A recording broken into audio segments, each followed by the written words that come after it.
Ready? Yep. Okay.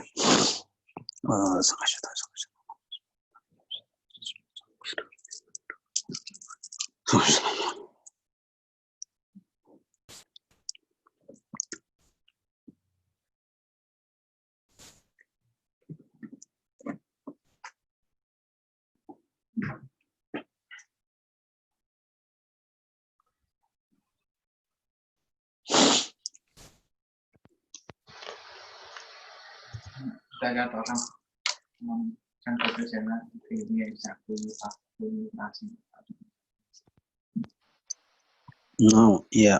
Now verse 6, right? We read now verse 6. When someone whom I have benefited and in whom I have great hope gives me a terrible harm, I regard them as my spiritual friend. Now we go through the explanation, right? Yeah.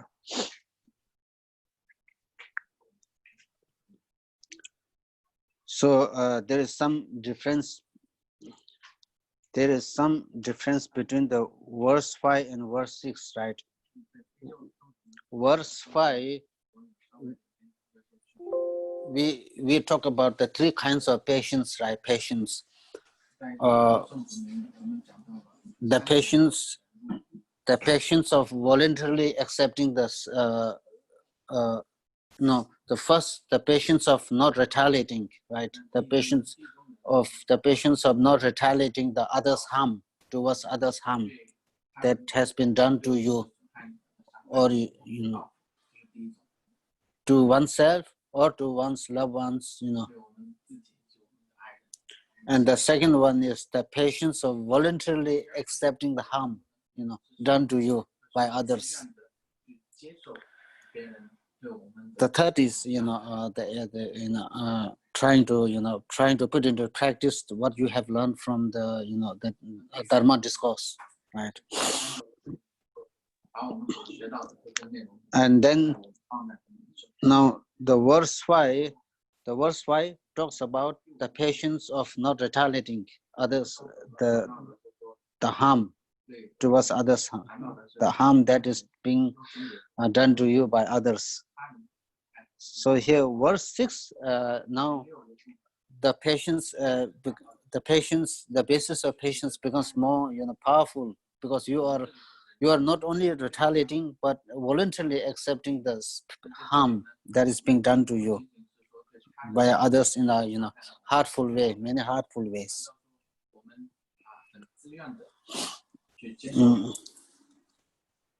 So because this kind of patience involves, you know, more courageous, you know, courageous approach. So in what ways courageous approach is?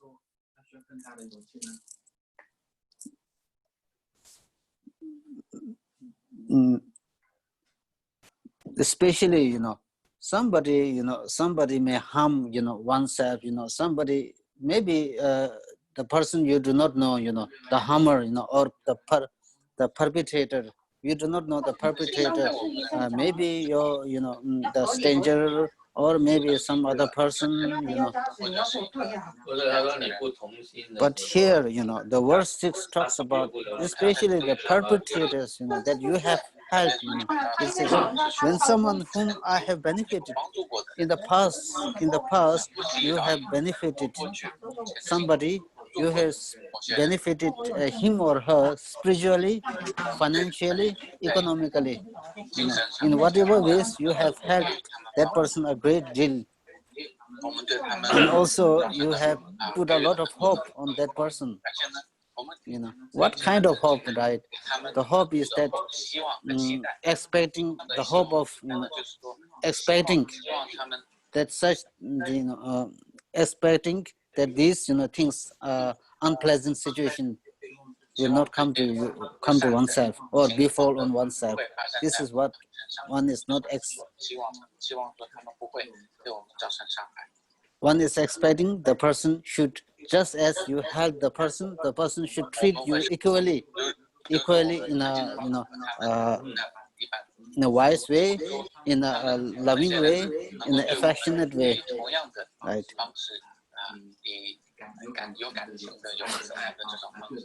But then in contrast, but then in the opposite way, the person unreasonably, without any kind of basis, the person now instead of doing the same thing, the person now treat you very badly. Not only badly, physically, verbally, emotionally, harm oneself by the person to whom you have benefited a great deal, right? So then there's a so one may it may this kind of attack may come as a shock, shocking, that one hasn't expected anything like this, right? So it says, really there's a great danger, if such thing happen, there's a great danger that there's a sense of losing hope, losing hope, and sense of kind of disgusting, a sense of kind of repulsive, like this, right? So, and then this kind of act, others act as some kind of disgusting and some kind of very repulsive and immoral, right? Immoral act. Now, rather than seeing such kind of harmful act as disgusting, repulsive, a sense of detachment, or the losing hope, this verse encourage us not to do that,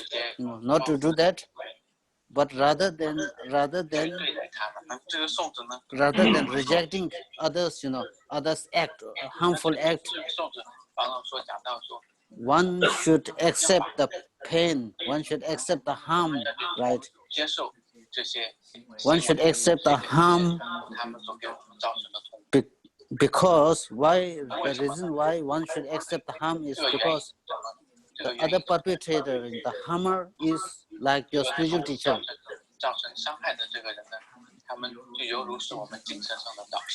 Harmer is one spiritual teacher, right?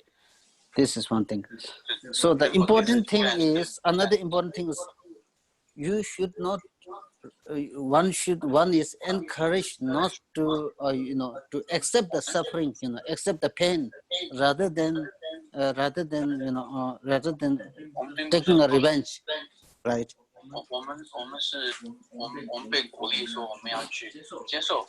Because if we really take a close look, first of all,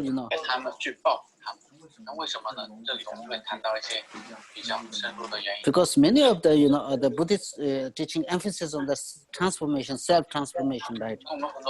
Because if we were to go through some kind of transformation or changes in one's mind, it fundamentally try to analyze oneself, right? Now, here in this case, one should encourage not to take a revenge, because in the very first place, what causes you to go experience the suffering and pain in the first place, right? If you try to check this, then everything comes to oneself, right? Because it says, when someone has benefited you, when you have benefited others, right? When you have benefited others, when you have done a great deal of help towards others, right? Now you check this, right? We check this. We have done a great deal of help towards others. So the other person have created a positive karma in one or positive karma. The other person have created a positive karma in one, in one of the past lifetime. And because who is helping, you are helping, right? So you are the helper. You are creating a new karma. The other person has already created a new karma to receive your good help, right? Now the second word. Now you have helped other person in a good way, right? Spiritually, whether it be spiritually, whether it be materially, whether it be economically or financially, whatever help, or in the form of advice, or the spiritual guide, whatever, right? But then other person responded, treated in unfairly way, unjustifiably, treated you in a bad way, rather than appreciating one's own kindness, did many hurtful things to you. Now, why we receive hurtful things? Although you have, on your part, we have done a good thing towards it, but from other part, you have received the negative, harmful, act. Now, the person to whom you have helped, that person is creating a new negative karma. On your side, you have already created a certain kind of karma, which certain kind of karma, which then would bring that situation. So this is what you are representing. Right. So this is what we are representing. So everything, therefore, we can talk about the cause and effect. If we haven't created the cause, if we haven't committed the cause, created the cause, accrued the karmic cause, we won't experience the result, right? Because if you don't put the fire, there would be no smoke, right? Because we put the fire, then the smoke comes, right? 对不起，打扰一下，可不可以请大家静音？那个声音干扰的很厉害，麻烦大家静音 mute，OK？Thank you. Sorry, Master. There you go. Okay, sorry. 麻烦大家静音好不好 ？Kim 关先生，你们没有静音，声音一直跑到师傅这边来，我们听不到师傅声音，谢谢。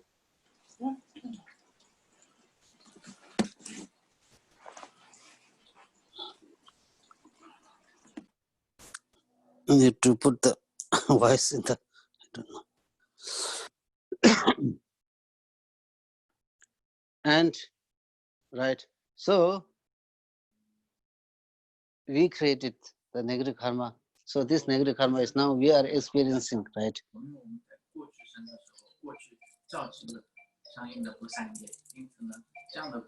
However, now, if you try to check, if you try to retaliate, the other person, there's a danger, right?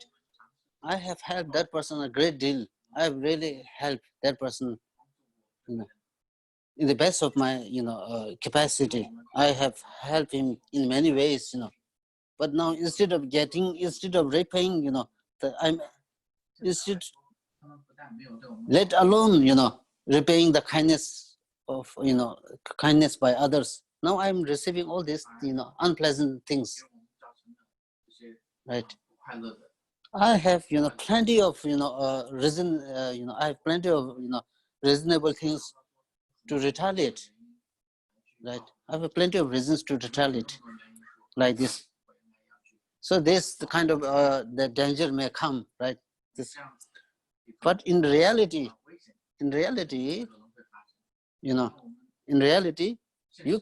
one cannot retaliate. One cannot retaliate. As we already discussed, there is no point in retaliating, because why do we know? Because once if we retaliate, others act in with kind of the negative motivation, the result is not good. The result is not will never ever be good thing, because this result will bring disaster. Can be very destructive, both for oneself and others. Both sides will ruin finally. Nothing is left. And this is one thing. Another thing is we say we really need to love the perpetrator. It a little bit may seem really unrealistic in the beginning. How can I'm supposed to show the love towards the harmer, the perpetrator? But then through familiarity, right? Somebody, right? Now this is one thing. Another thing is, once therefore there's one beautiful statement, right? Beautiful, quote, quote. We say, do not let the behavior of others destroy your own peace of mind, right? Do not let the behavior of others destroy your own peace of mind, because why do not let the behavior of the others destroy your own peace of mind? Is because once now other people mistreated you in a great way, in a many hurtful way, so one need to one is thinking about doing one is thinking about taking a revenge, like this. And then what happens is one get how to say, one also react in a negative way, with a negative emotion, or negative emotion. Once we develop a negative emotion to respond other in a negative way, the other person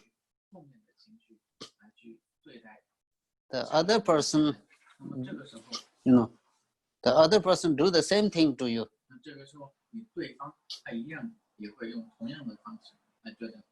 Right. The other person does the same thing to oneself, same thing to you. Now what happened?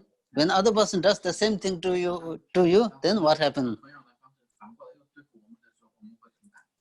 Then, because once kind of reaction in a negative way makes the other persons go through different kinds of afflictions, negative emotions. Now how do I should harm that person? Try to plan all these things and that thing. If the other person is really how to say, really wise, then that's a different case.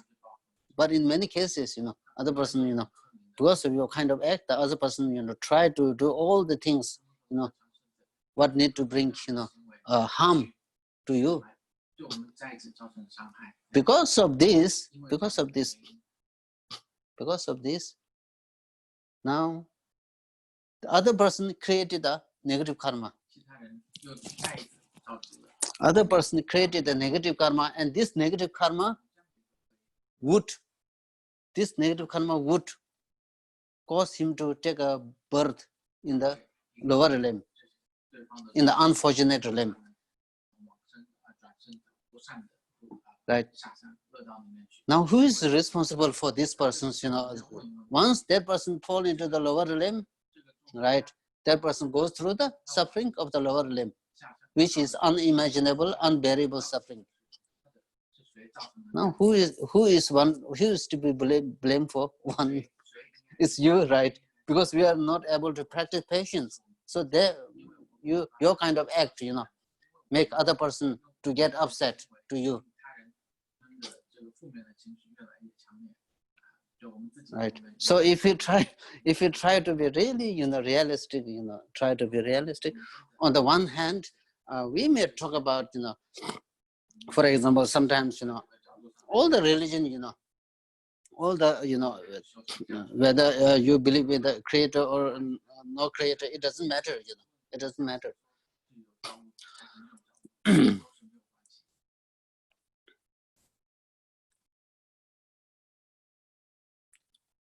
So on the one hand,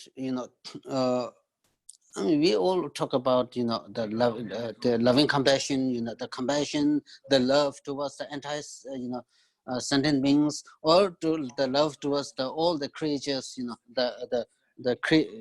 all the creatures which is being created by, divine being, the Almighty God, right? On the one hand, we can talk about all these things, right? But then sometimes in a very practical level, we are not able to help even a one person, single person, to how to stop that person's, how to say, emotional crisis. How we can save, that person from suffering. Right. So this, need to, therefore, when we talk about the love, when we talk about the compassion,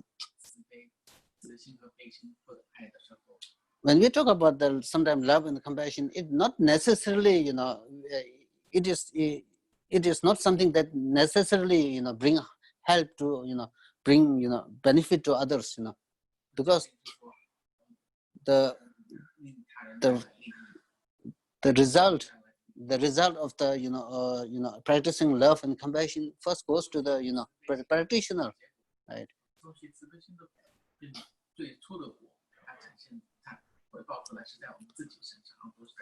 Right. So therefore one is not to retaliate, because if one were to really emphasis the practicing on love and compassion, because love and compassion, when we talk about love and compassion, maybe by practicing love and compassion, if one really do believe in the some kind of divine beings, like this, it really helps, because by practicing love and compassion, you are fulfilling the wish of the divine being, because divine being is the infinite love, infinite compassion. So you are, by practicing love and compassion for yourself, you are fulfilling the wish of the divine being. And right, this is one thing. And another thing is, because as we said before, when we talk about practicing love and compassion, it is it is for the benefit of oneself, right? It is the interest of oneself, right? If one really love, if one really led a very how to say, very good life, peaceful life, high quality life, it is based on love and compassion. And then this base, again, love and compassion, we are not talking about some kind of how to say, there are sometimes what we would call a stupid love, stupid compassion, right? Stupid love and stupid compassion. Here we are talking about the love and compassion based on reason and wisdom, right? Based on reason and wisdom.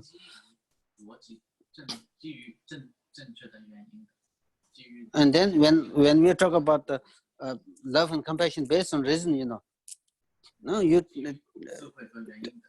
you used, right, the reason and logic why I need to practice love and compassion.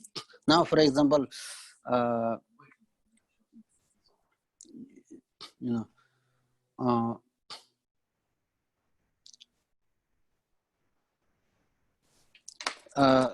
you need to see the pros and cons of the situation, right? Pros and cons of the situation, right? Of course, for example, your body, your body, you have to dedicate, that dedicating one's body one's merit, one's resources towards the welfare of other beings, right? Other sentient beings. But but then, on the other hand, if you were to, make a huge, benefit, if we were to make a huge benefit, then we are encouraged to, give away one's, body, material resources, all these things. Very small purpose, very small purpose,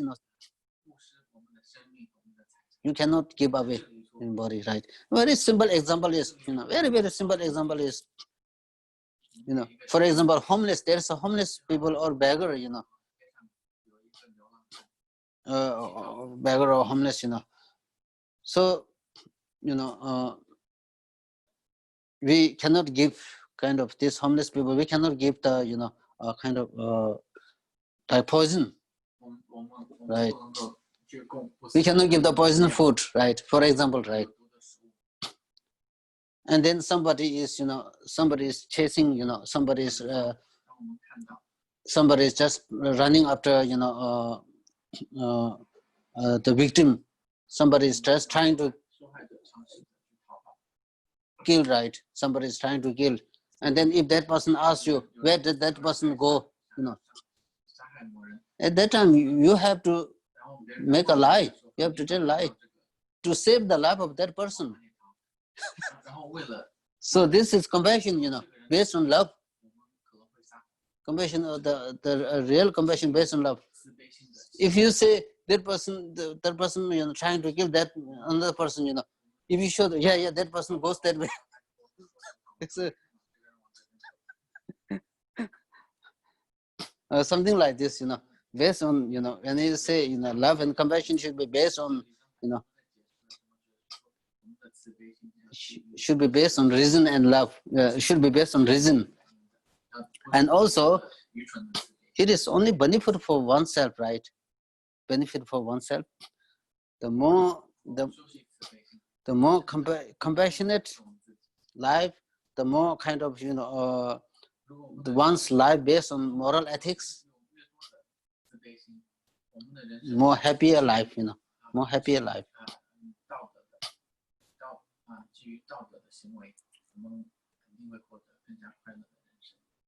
Yeah. It is very clear that the quality of the quality of one's spending the life is not decided by external factors, external conditions, mainly decided by how one's one's outlook is, right?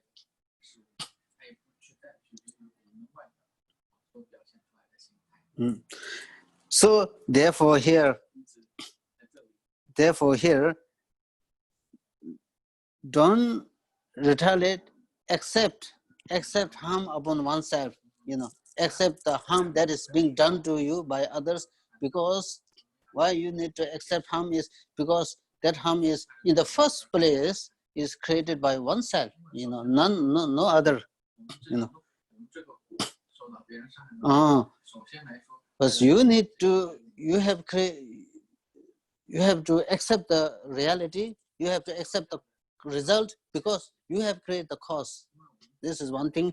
Another thing is you cannot retaliate, because if you retaliate, you are in reality you are not practicing love, and practicing love and compassion is the benefit of oneself, for the interest of oneself, nobody, right? This is another thing. And then if you are practicing love and compassion, and then love for that person, if you love for that person, right, if you even from the religious viewpoint, love that person, right? Because this is the the message of the God. Even if you from the non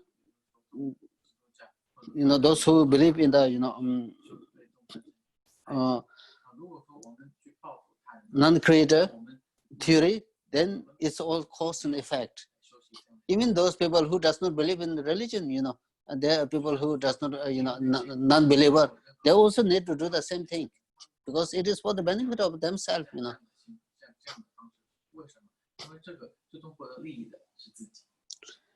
right? So from all this perspective, from all this perspective,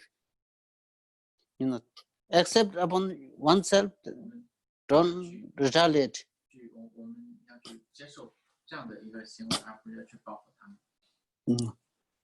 Even though the person really done a great, terrible harm.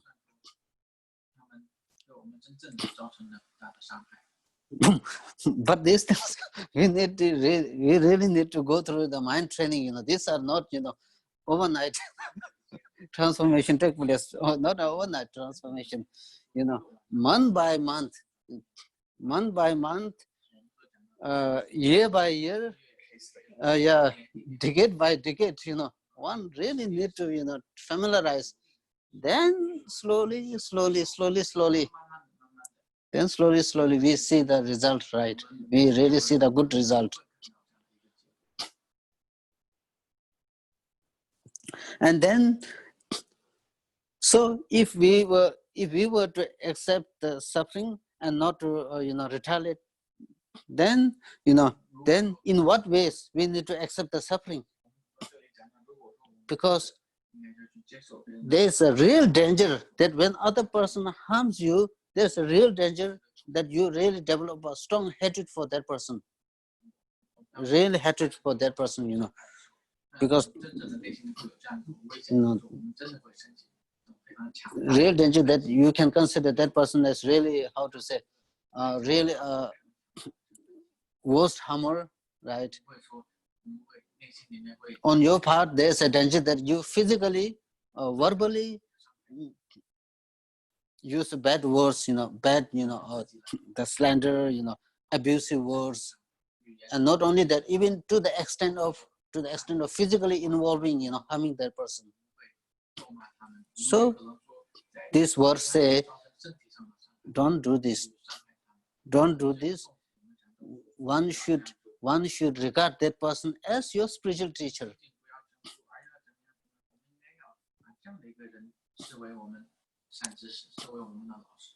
Now, why you need to regard that person as spiritual teacher? In what ways? One may wonder, in what ways that person is the harmer. How should I, consider as a spiritual teacher? Right? It may take us a little bit surprise, right? Right. Now, how you need to take that person as really, take that person as a good, spiritual friend, spiritual teacher. Now, we check because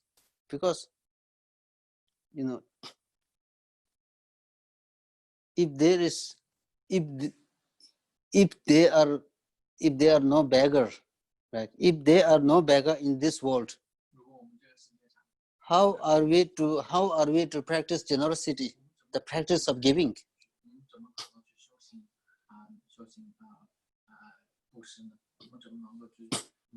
Right? Because we are able to practice generosity, right?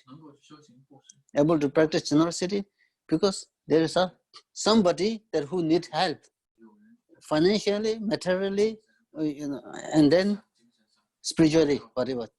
So that person, the homeless or beggar, is your spiritual teacher, because that person really, it doesn't matter that person's motivation to you, right? As far as that person is concerned, this person really helps you to perfect your practice of patience, with the practice of generosity or giving, right? That person really helps you to accumulate a tremendous amount of merit, a great deal of merit, right? Similarly, once once somebody whom you have helped, that person in return, brings the harm to you. That person also is a spiritual teacher because that person really helps you to accumulate a great deal of merit. All the goodness, many goodness helps you to transform, helps you to improve oneself, transform oneself. When it comes to that person's mentality, maybe maybe harmful attitude towards oneself. But then in the practical level,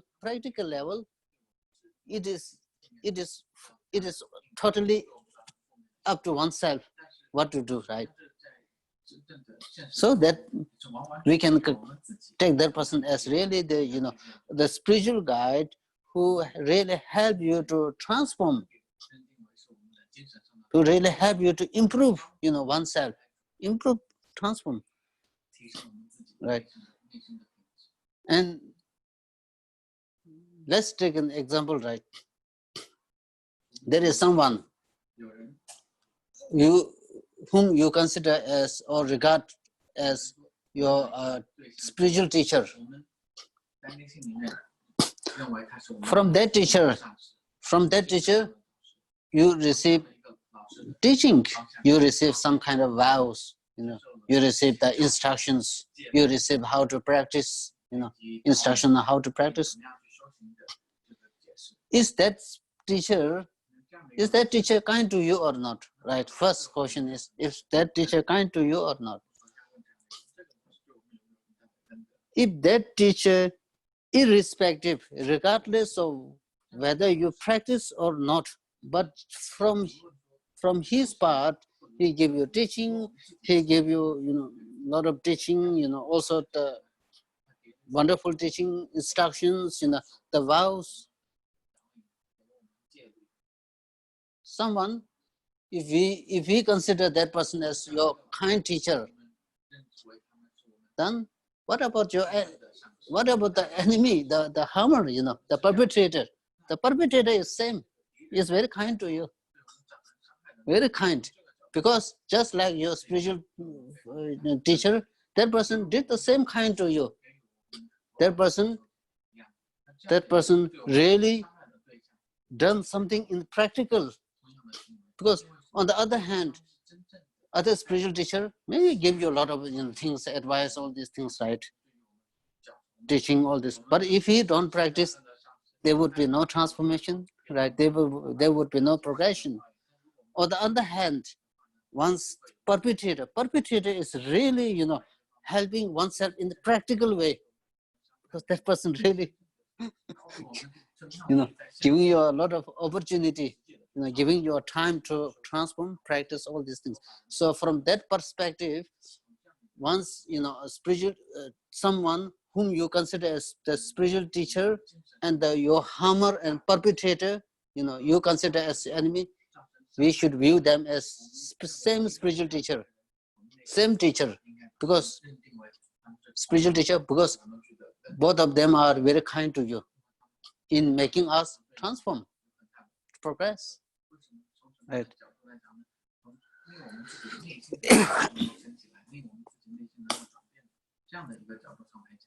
Right. So that's why it says, gives me a terrible harm. That person, I regard them as my spiritual friend, rather than enemy. I really, consider them as very virtuous friend. Here is virtuous friend. In Tibetan, we call Shingi. Shingi means teacher. Yeah. Virtue means somebody who help you to transform, who help you to accumulate virtue, right? So that person is doing the same thing, helping you.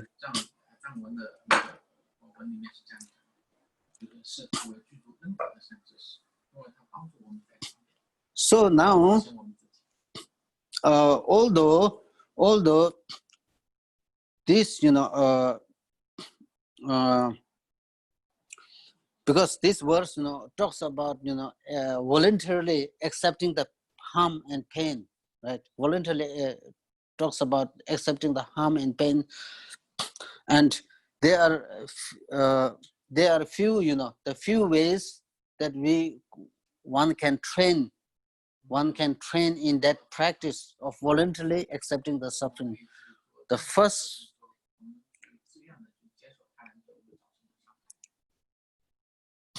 first one is,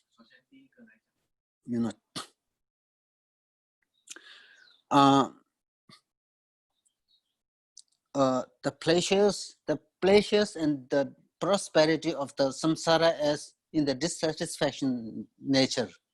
The one thing, the the first one that one need to, the first reason that one need to train in cultivating the patience of voluntarily accepting the pain and suffering or harm is seeing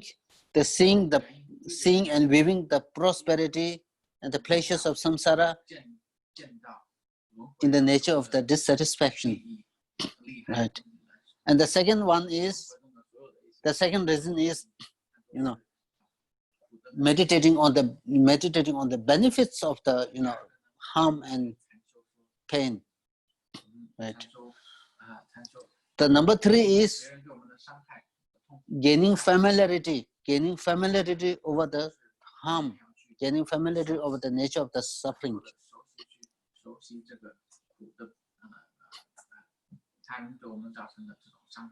Number 3, right? Number 3. And then number 4 is seeing and viewing the delusion, seeing the delusion to be abandoned, the negative emotions to be abandoned, to get rid of, right?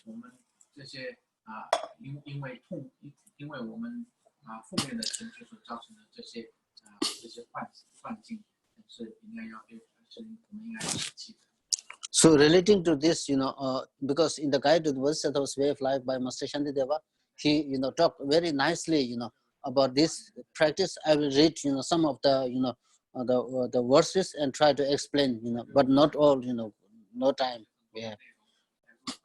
I will read some important ones that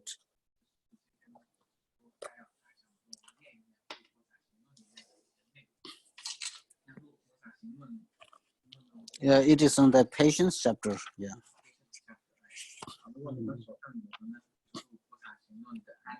Because the reason that we gave, right, we list it here. I will explain with these things. Okay.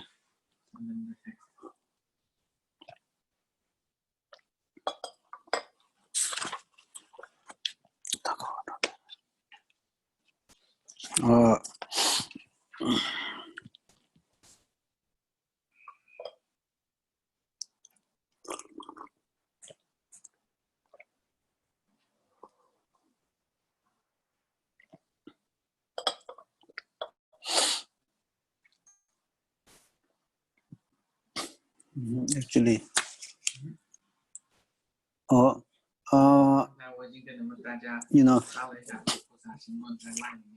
although it starts from the verse, seeing all the I listed a few reasons, right? So all the earlier one, verse 1 to verse, verse 1 to 1, verse 1 to verse 11 is all about, the patience of not retaliating the harm by others done to you. But these are very beautiful words, very nice words. Maybe I will read, but when the later when I will explain, whatever wholesome deeds, such as venerating the Buddhas and generosity that have been amassed over 1,000 eons, will all be destroyed in one moment of anger.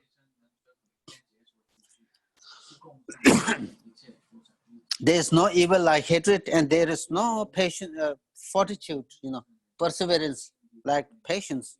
Thus, I should strive in various ways to meditate on patience. Because when it comes to sin, there is no, there is no kind of act, there is no kind of worst act than the act motivated out of, hatred. because any act motivated by hatred is most ugliest thing, the most destructive, And then it is the patience, When it comes to the patience, if you see the qualities of the patience, is really marvelous,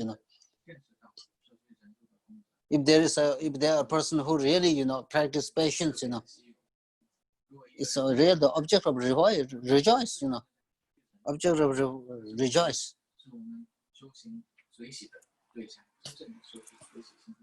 Right, and no, it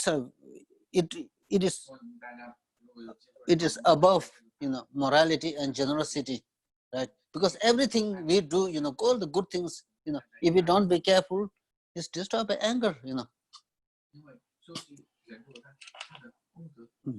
This is very, only very realistic, Number 3, my mind will not experience peace. My mind will not experience peace if it fosters painful thoughts of hatred. If it is fed with, thought of hatred, I will not experience peaceful, never ever in my life. Right. I shall not find joy or happiness. Unable to sleep. That's very true, Once we are thoughtful of hatred, even if you go to sleep, you have no sleep, Always having sleepless night, sometimes on the right side, sometimes on the left side, how to say, rolling over. Because tormented by the hatred, I shall feel unsettled. Unable to sleep, I shall feel unsettled. This is very realistic. Now here also, sleepless like these things, the anger is the worst thing, the hatred is the worst thing. Although many of the negative emotion like the jealousy, all this, the strong kind of attachment, discursive thoughts will not let you sleep well. Right. Now these are talking about the worst for talking. A master who has hatred is in danger of being killed, even by those who for their wealth and happiness depend upon his kindness. A master who has hatred is in danger of being killed, even by those who for their wealth. So this again very evident, for the wealth and all this, how many, even in the family, they say, oh, we don't give, enough inheritance, It's not fair, some people get more. So these things are happening, We see all these things, So again, all these are by what? By hatred, Even once the loved one is being killed for hatred, Because here there are two motivation, right? Two motivation is involved. The causal motivation, no, for example, sometimes, to be honest, sometimes the animals are being slaughtered, right? The animals are being slaughtered but for one reason. What reason? The attachment of the skin, skin, tiger skin, the leopard skin, and then the crocodile. No, these days they make a very good leather, All this, the motivated out of craving, the attachment for the skin, all this, the meat and all these things. These animals are being killed, but what is the resultant motivation? Is resultant at the execution of the act. The anger is involved, the hatred is involved, a wrathful, motivation. How to say, yeah,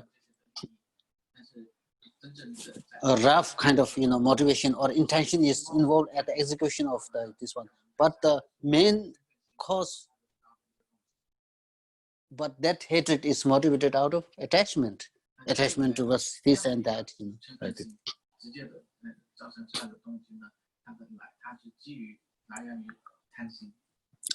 By it, friends and relatives are disheartened.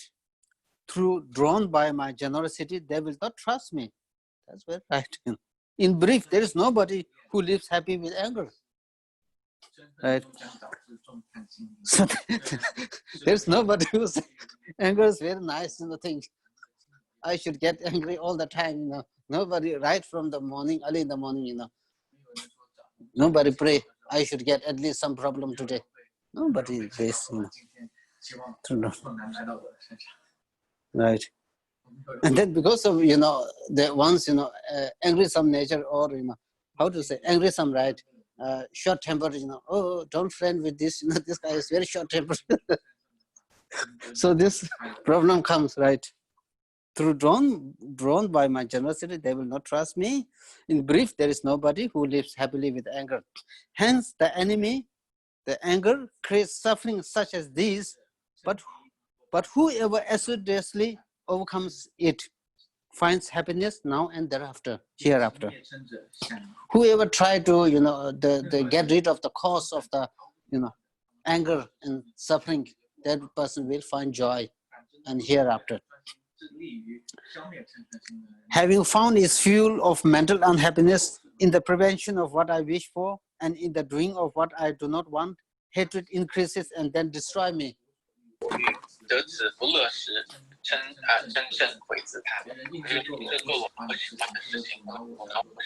Therefore, I should totally eradicate the fuel of this enemy, for this enemy has no other function than that of causing me harm. Very right, The enemy knows nothing. Therefore, I should totally eradicate the fuel of this enemy. The enemy here refers to not talking about the external enemy, but enemy of the hatred, the enemy of the anger. Because this has no other function, than totally to destroy me. Again, external enemy and internal enemy. External enemy, one can hide wherever we go, One can hide from that, enemy. We can make friends with the enemy. We can, show love to the enemy. We can show, some kind of gift. We give gift, We present the gift to the enemy. The external enemy. External enemy, love you back. Right? We become good friends. But internal enemy, no, not like this. Wherever you go, there's an internal enemy. This is the one who really destroys us. Whatever befalls me, I shall not disturb my mental joy. Because sometimes, a lot of negative things we happen on there, one's life. We feel discouraged, we lose hopelessness, and then, because many of the people are not, very well versed, well acquainted with, this kind of wonderful, these, instructions, and then resort to the cases like liquor, drinking, and then all the, for example, like drugs problem, all this happen because not understanding all these wonderful instructions, how to keep refrain from this.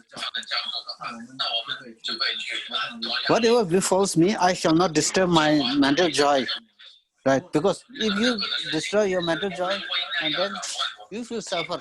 Nobody suffers. For having made unhappy, I shall not accomplish what I wish for. Very true, right? Once you get angry, we become angry, unhappy. I shall not accomplish anything good thing, and my virtue will decline. Why be unhappy about something if it cannot be remedied? That's one of the realistic things.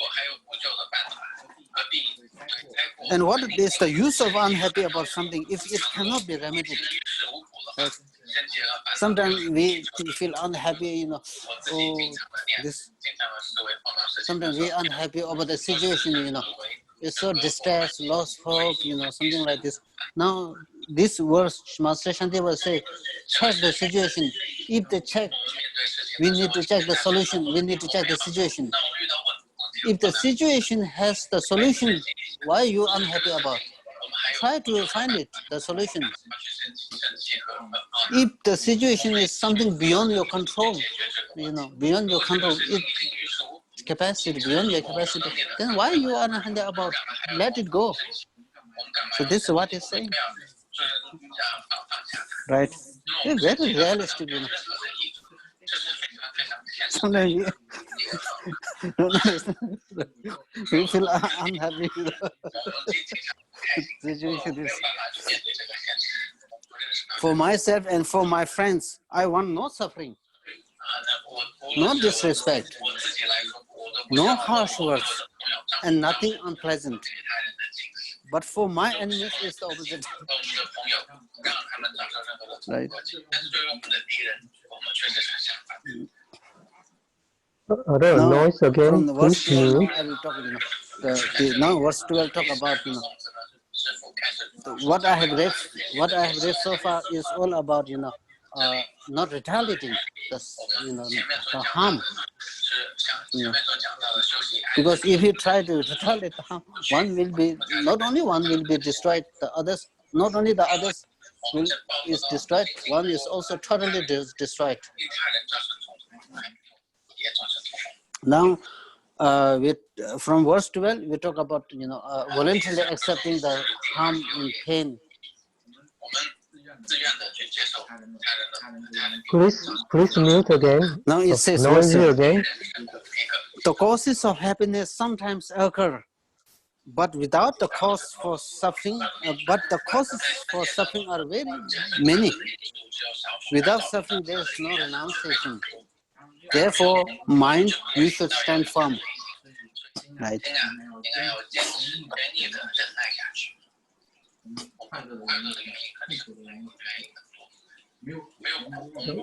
关先生，麻烦您 mute 哦，很多杂音进来。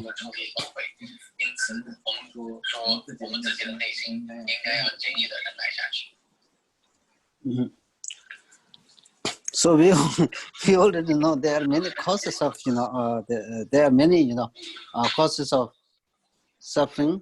Many causes of suffering. The causes of happiness and joy is very less.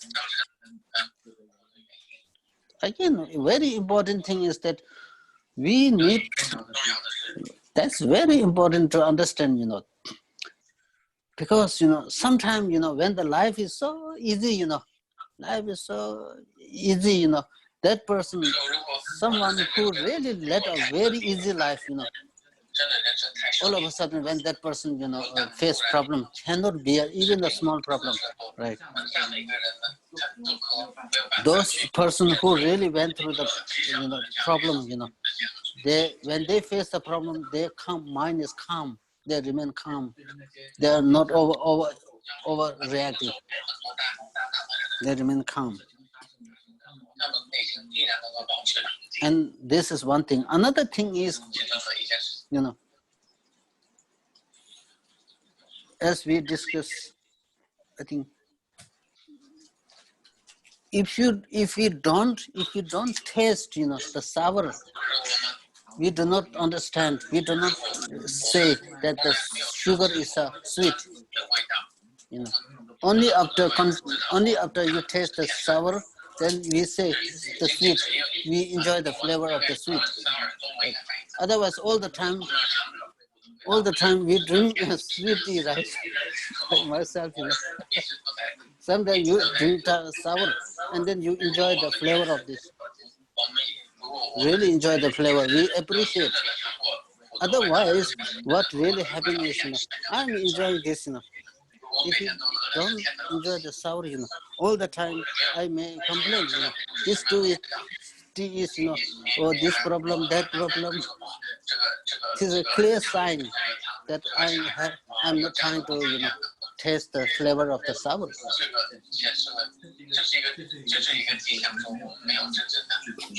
This one also I used, sometimes it's very important to, I sometimes use, for example, use this example, normally we eat the food, we enjoy all this, wonderful food, but the real flavor, although the food really, foods are good flavor, right? But the real flavor of the food only can be felt when we go through a real, starvation.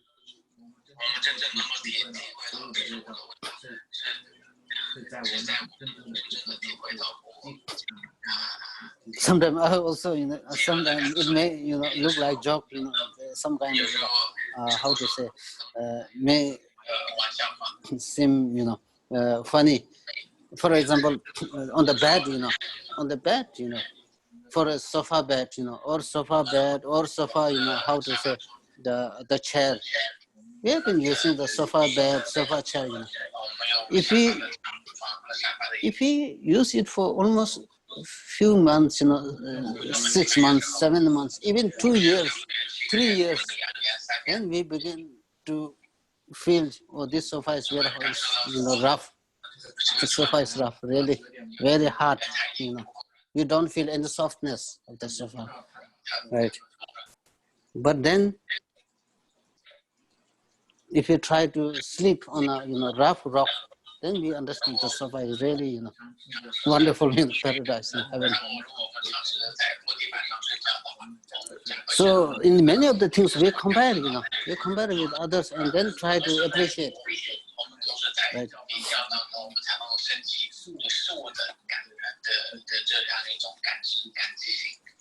Yeah, in the early times, there was one, there was one teacher in the Dharamshala, right? Somebody came, and then somebody began to come, begin to say, oh, teacher, or whatever, or you call master, oh, what should I do? I can't do anything, I can't do anything, and then I have this problem and that problem, right? And then the master told, you have 2 hands, right? You have 2 feet, 2 eyes, everything, that's it. And then if you are still not satisfied, then he said, then it's much better to visualize yourself as something like cow.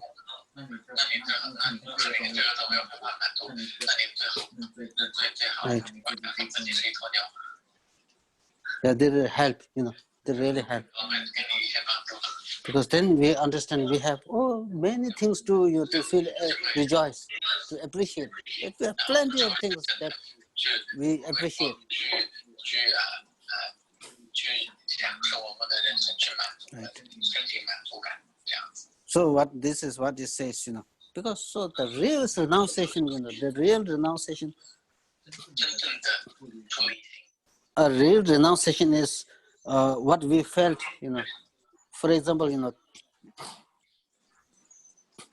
somebody is going through the pain, 100% pain. Sometimes when you go to hospital, they say your pain 1%, 2%, 3%, 4%, right, or 7%. But some, disease, very painful experience, For example, if you experience the 100% pain, 100% pain, if that 100%, all the 100% is subsided, you get some reliefness. That reliefness is now you can, tremendous amount of joy, tremendous amount of joy.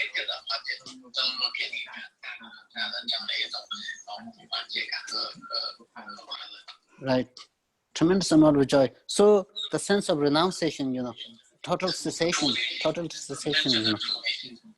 it's almost like this,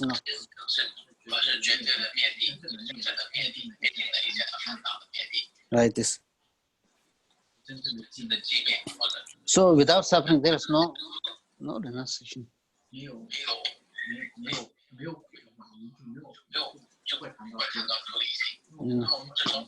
So there are many joy and happiness that we can learn, that we can experience through going through suffering, not necessarily. Otherwise, what happens is some people, they run after, happiness after happiness, right? Some people, right? For example, if morning, breakfast, morning, lunch, dinner, if we eat If we eat only one food, people are not satisfied, right? So we need different food, right? Similarly,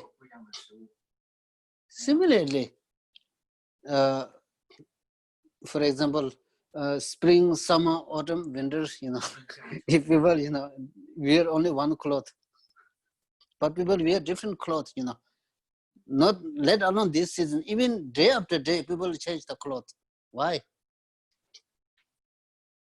Right? Why we change the cloth? Because we are looking after happiness or pleasure experiences in the external thing, right? In the keep on finding in the external thing.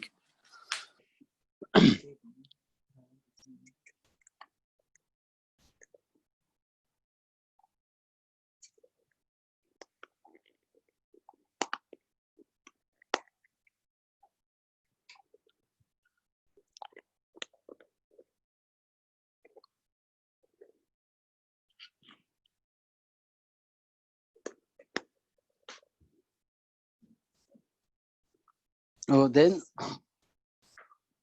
without suffering, there's no reason. Therefore, mind, you should stand firm. So, remain calm. Right. Now, verse 13, I'm explaining. So, even though there,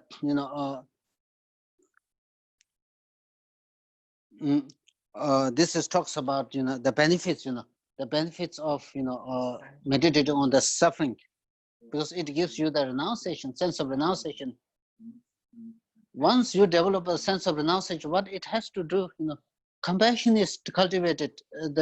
We talk about I'm not talking about the biased compassion. I'm talking about the universal compassion, or what is called as unbiased compassion, right? Unbiased compassion. How much we are suffering, how much we are suffering, how much we are tortured by suffering. Based on your own experience of suffering, you extend that suffering towards other beings. The other beings are going through the same experience of suffering, and based on their own experience of suffering, you want to separate, you want to free their suffering. That is compassion, a universal compassion, right? So, like this.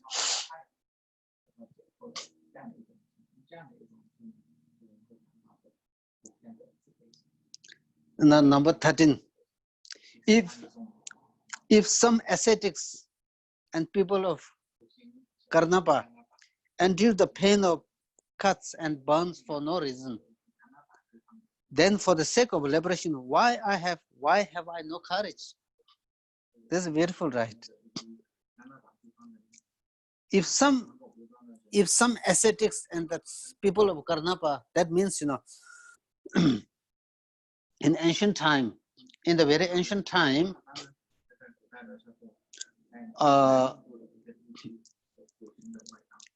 in very ancient time, the gods, usually we know, the gods and demigods, they always fight against each other.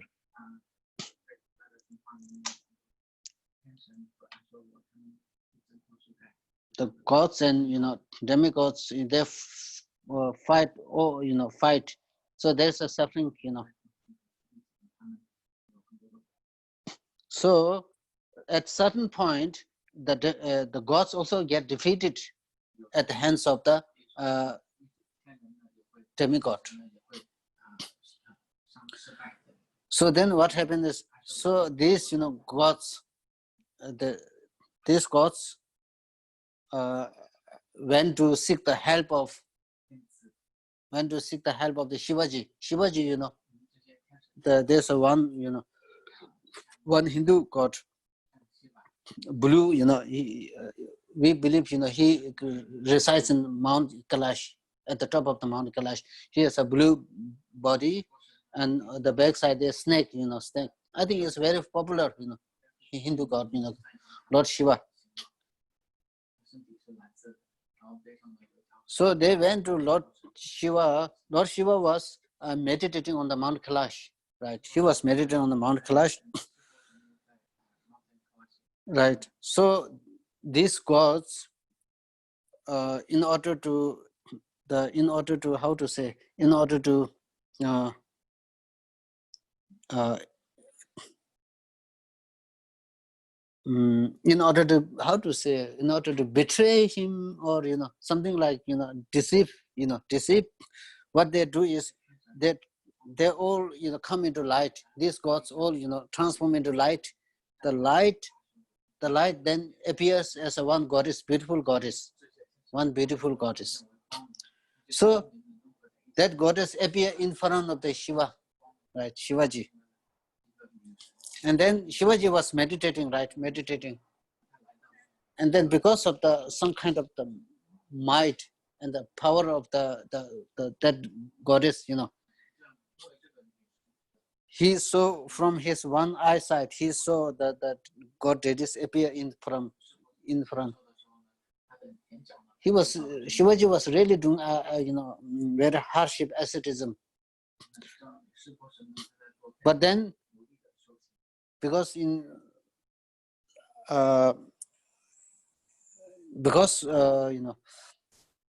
because of the kind of the might of that beautiful goddess, he's the Shivaji's, the power of meditation is weakened. So because of that, Shivaji, and we call, I don't know what we call Tibetan Uma, Rama Uma, yeah, the goddess Uma, So they remain as a husband and wife for 12 years. Right? They remain husband and wife for 12 years. So what happened is, in some part of India, I mean, we are talking about the ancient India, some Indians, what they do is, on certain period, on the certain, for example, like 8, on the 8th of the lunar calendar, they first practice fasting, and then they burn themselves. And then there are others who also, what they do believe is, they sometimes burn, and sometimes they cut the limbs, and the parts. For what purpose? They do believe, if they offer these limbs and parts cut off and to the Shiva, they please them. They appease them, they please them. If they appease appease the Shiva and the goddess Uma, they would be liberated. Right. So they cut all this, the past for no reason. From the Buddhist perspective, no reason. Even they endure such hardship.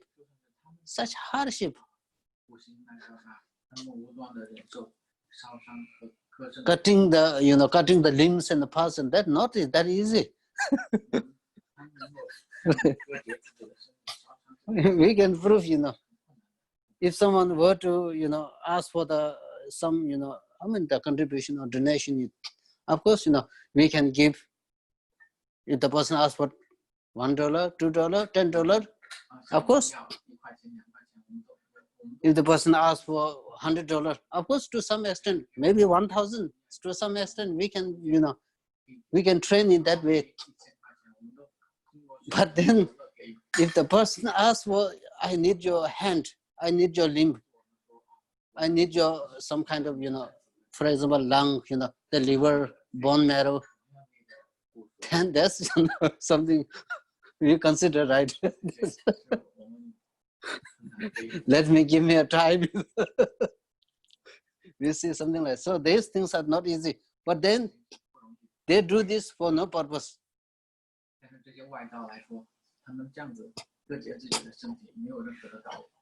And then so this is what it refers to. If some ascetics and people of Karnapa, the people in ancient time, the people of Karnapa, what they again do is, the people of Kannapa, in order to show their, sense of ego and arrogance, what they do is they cut their head, each other. In some cases, they get killed. So this compete the sense of arrogance, the boldness, the courage, killing. Again, that for no reason. Endure the pain of cuts and burns for no reason. On the other hand, they see,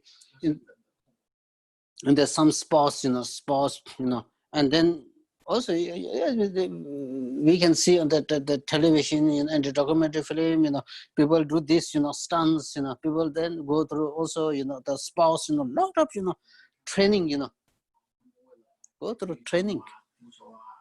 Again, these are, for temporary purpose, right?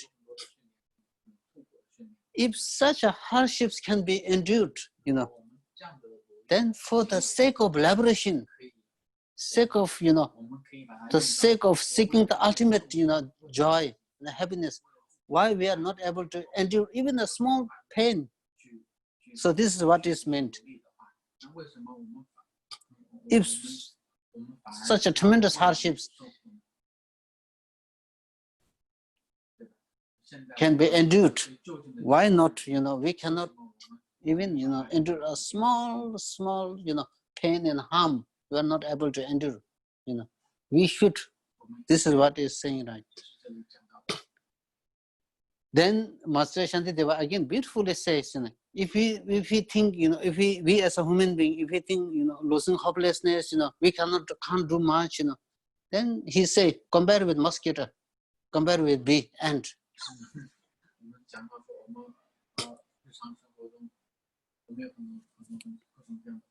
Right.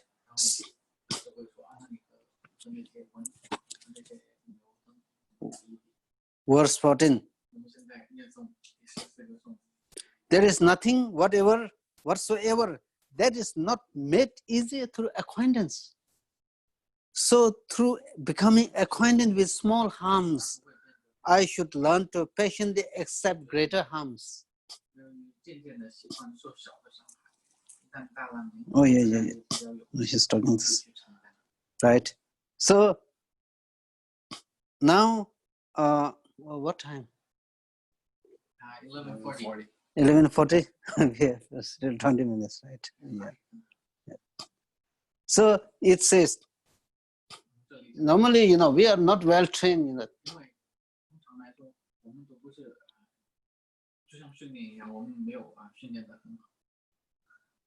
Sometimes we see a whole lot of, what really happened is sometimes, we lost hope, for even in our study,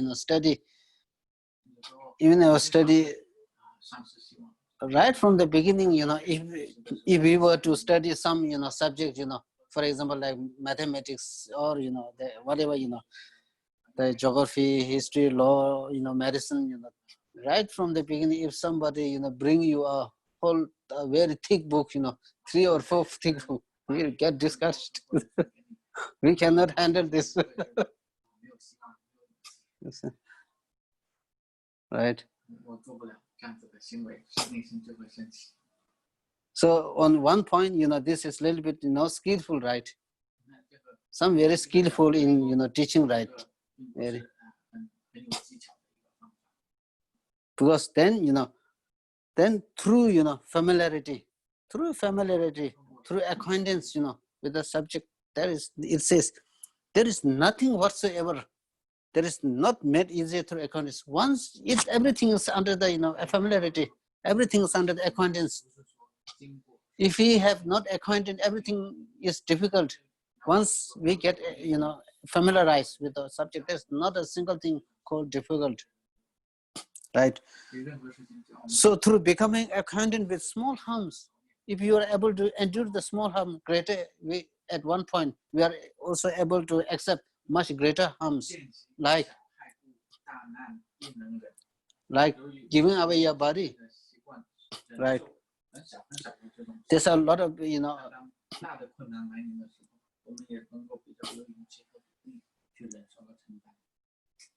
And for example, we have 10 bhumis, we have 10 Mahayana bhumis. The first bhumi is called joyful one, joyful ground. Why it is joyful? It is called extreme joyful because on that spiritual path, the beings, the bodhisattvas on that spiritual path is so overjoyed. They are ready to hear somebody asking to give away the body, material resources, right? Their mind is filled with extreme joy, hearing. Even you are going to kill that person, cut that person's body into pieces. You are going to grind his body, the bones. That person, the mere hearing this makes that person so filled with joy, tremendous amount of joy. So therefore, it is called joyful ground, right? So that joyful is heard through other person. You are ready to hear other person asking for the body. Right?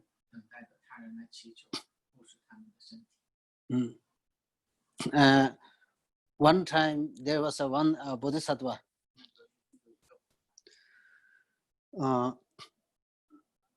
There was I think one king, one king. Somebody went to ask for that king, please, we heard you are, great, altruistic mind. Can you please, I need your hand. Please give me your hand. So without any kind of remorse, without hesitation, he cut his hand. And then he give, with the one hand, take it away. That, so that person, one who is asking, say, this is not the right way to give. You have to give me with respectfully. You put it on your head. So he put in his hand, and then with bowing down, you need to give it to me. So the person did. So all this happened because of training, because of familiarity, right? You are ready to give the hands, the limbs, all these things. Again, I don't, the bodhisattva ever crying. Bodhisattva ever crying, ready to cut all these things. Like if you also go through the biography of the great, master Naropa, the yogi Naropa, you're also ready to all this, but now how it comes is because of training, because of familiarity, because of right.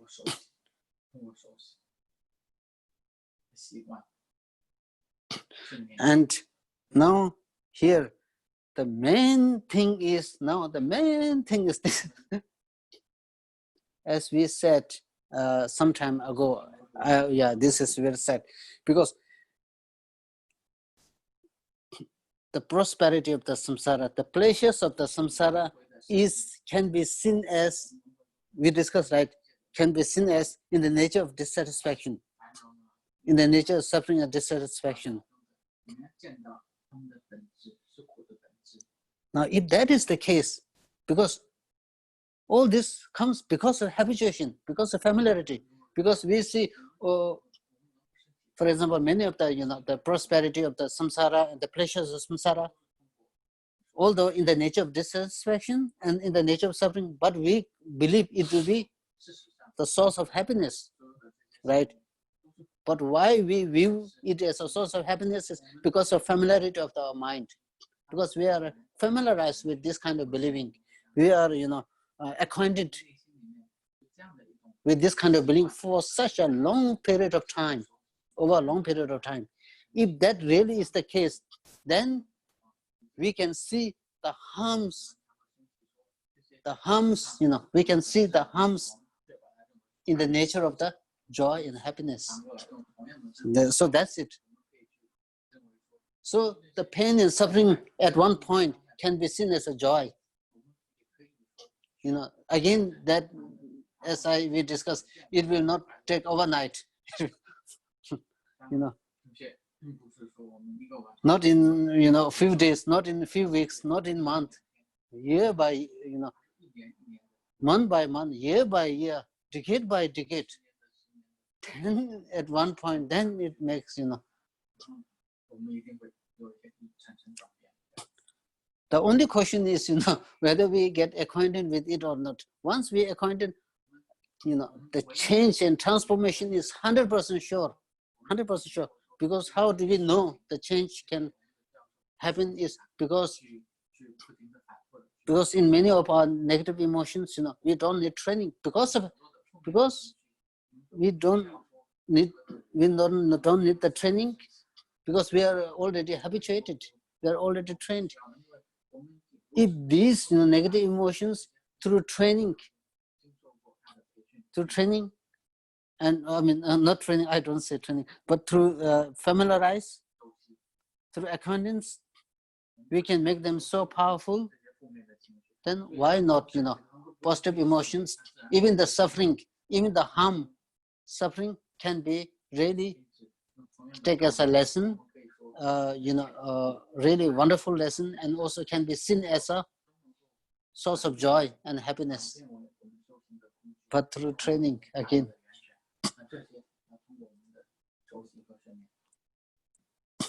Right.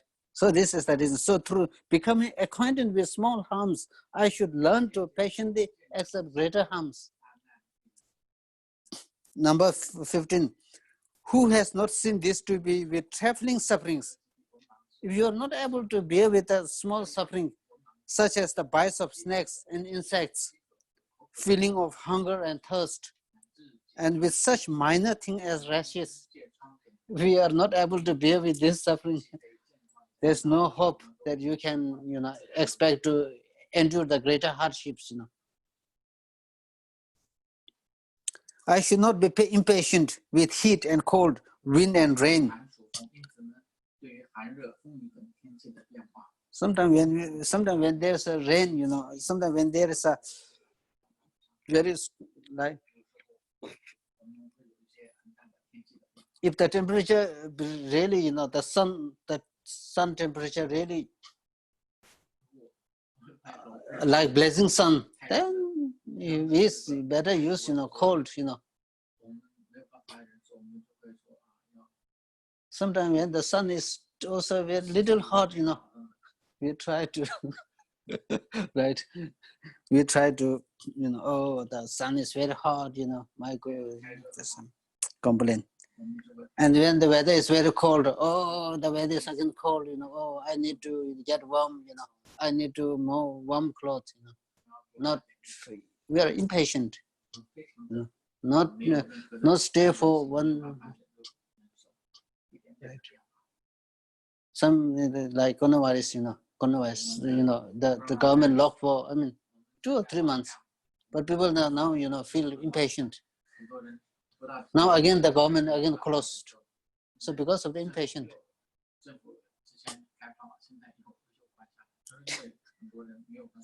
Right. So learning to accept the the patience, accept the patience, because it will really, one will really become courageous.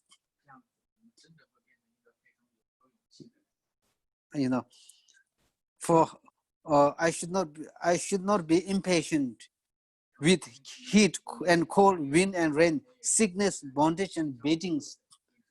For if I am, the harm they cause me will increase.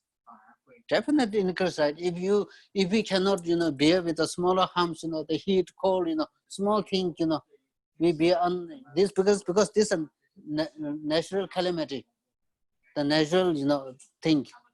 Even if the natural thing, we are not able to, be patient, those harms by the person we consider as, something unbearable.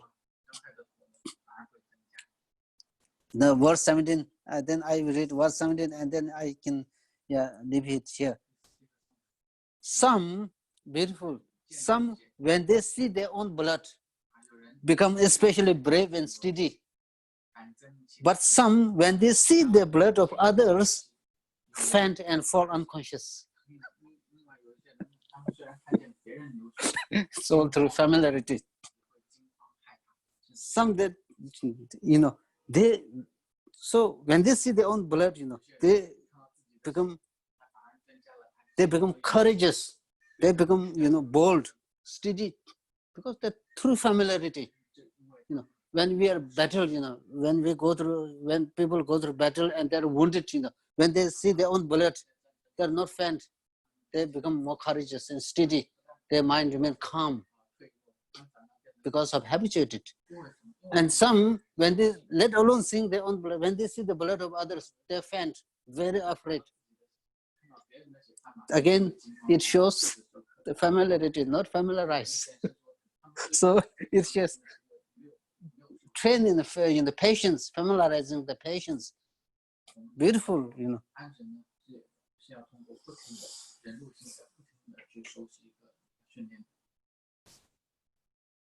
Yeah, I think, what time? 52. Oh, yeah, 52? Yeah. Oh, We finish verse 18 yeah. and then that summarize this section, right? Well, Verse 18 summarize this section. There are those who have heard the suffering.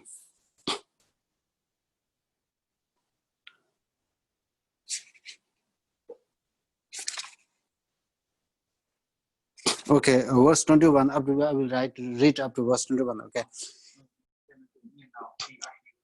These reactions come from the mind, being either steady or timid.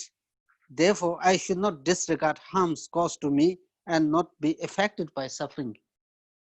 Is it to understand right? Even when the wise are suffering, their minds remain very lucid and undefiled. For when war is being waged against disturbing conceptions, negative emotions, much harm is caused at the time of the battle. Because you need to fight one need to fight the afflictions, negative emotions. Sometimes you get defeated. Sometimes the negative emotions get the win. But it says, you need to continue with, battle against the afflictions, and at that one point, you become the victory. Right. The victorious warriors are those who, having disregarded all suffering, vanquish the force of hatred and so forth. Common warriors slay only corpses. Right. Another important. So here, there are two main reasons. The two main reason.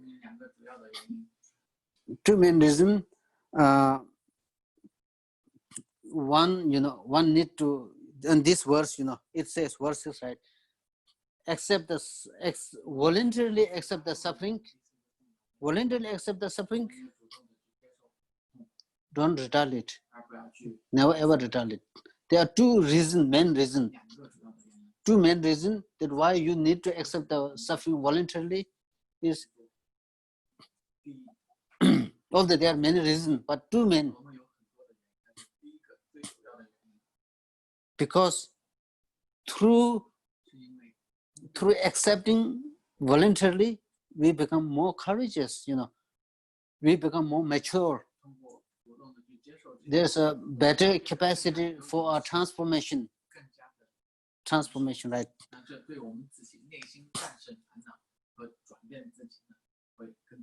And another one is there are many benefits of the suffering, meditation and suffering. This is what I read a few times, now here it says, verse 31. Furthermore, suffering has good qualities. Through being disheartened with it,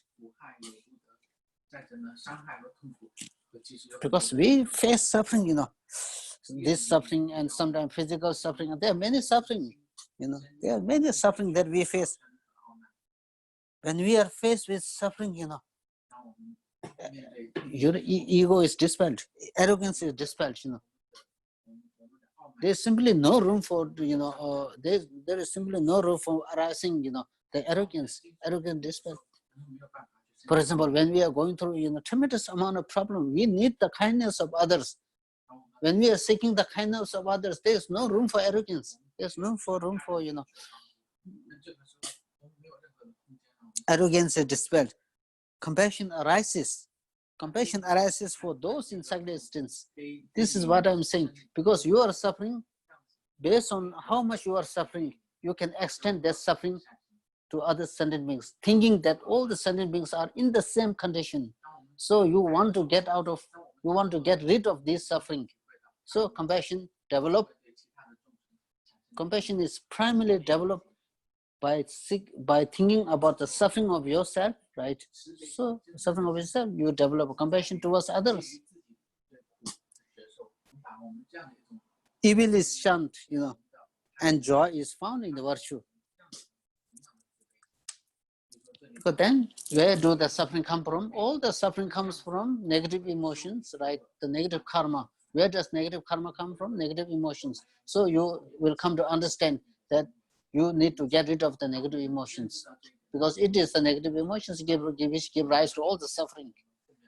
What are the causes of happiness? The causes of happiness is positive emotions. So you will come to understand that you need to cultivate the positive emotions in order to lead a comfortable and peaceful life. Okay.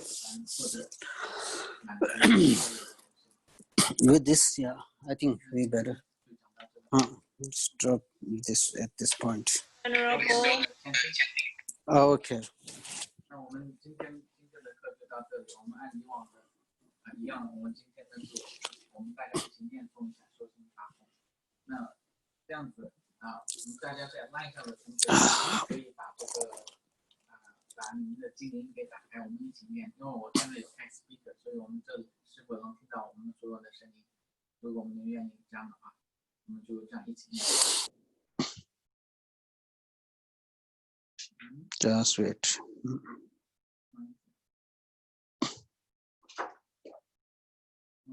法本的内容我可以再给你们再发一遍。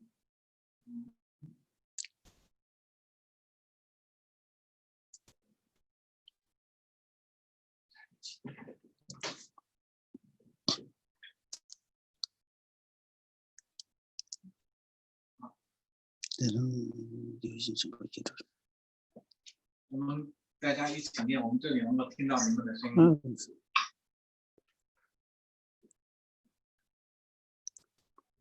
修心班诵读已经再给你们发了一遍了，所以你们打开一下能看得到。Okay.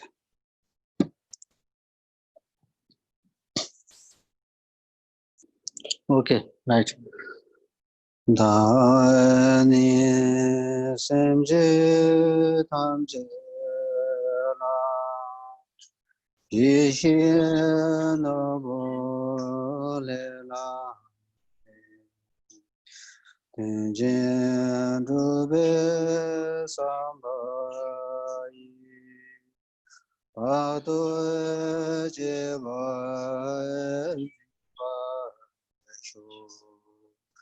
Kando sodan chobe che Dani kule me dai Shen la samba tabai Chodo jeva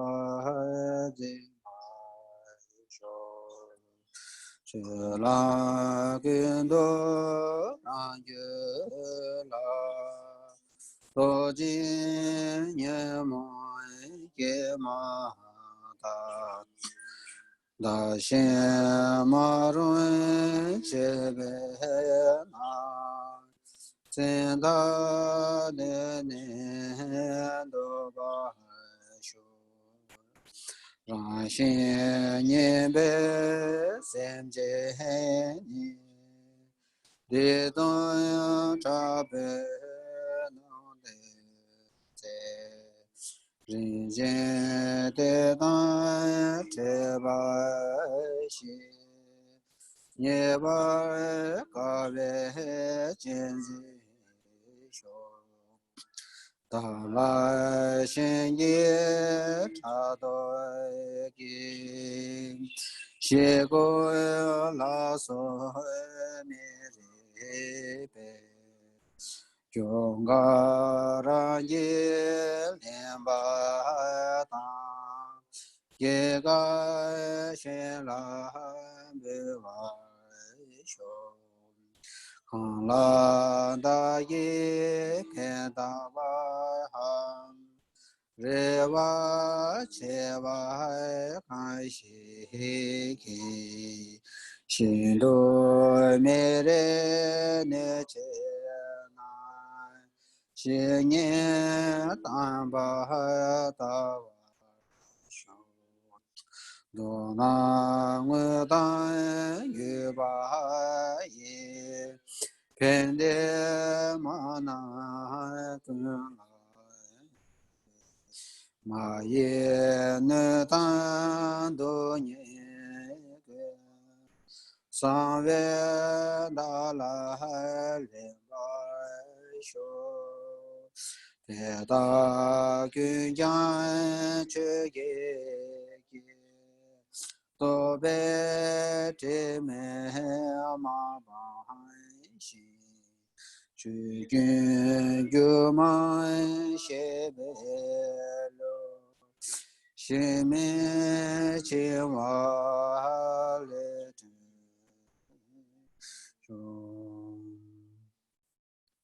Yambe Bayu Jidar Kimbata, Kundo Sambo, Tian Teshid, Tata Kungi Jazu the Logi, Yawata, Amjad to Moy, Tasun Sheve, Yawatam Jigi, Moakana, Chotonga, Dagi, Sawati, Sambo, Chichi of the Movaraki.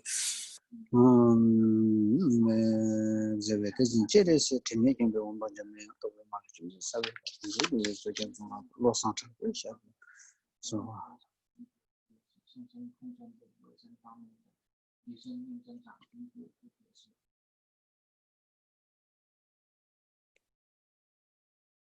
如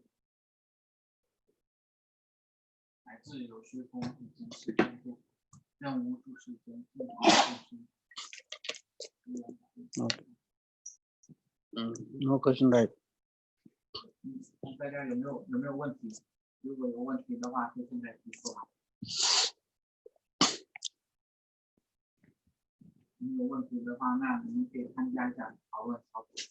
然后，如果下次有什么问题的话，你也可以私下里面可以给我发稿件，然后我会交给可以再看。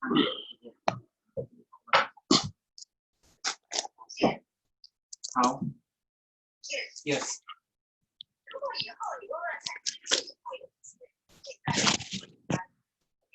哦 ，OK， 你现在可以跟师傅说，你来说。Yeah. In the future, if possible, can you guide us with a guided meditation? We can do a short one if that's possible. Oh, yeah. All right. Yeah. Even on the 8th verse or any topics like Bodhicitta emptiness, you can lead us to a short meditation on how to do Vipassana Samatha meditation like this way, right? Yeah. That will be beneficial because many of us don't know how to do analytical meditation at home. I see. Right. So if you can do a guided away meditation and like even 20 minutes, 10 minutes, like this way, will be beneficial to us. Oh, yeah. Either it's a single mind, single point focus or analytical. Yeah. Okay. Yeah. We can do. Yeah. How? Thank you. Yeah. Venerable. Yeah. You're welcome. Yeah. Okay. Thank you. 谢谢您。 Thank you. 好，那今天上课就到这里，你们可以好好享受一下讨论的时间。谢谢。感恩。 Thank you. 拜拜。 Thank you, Venerable.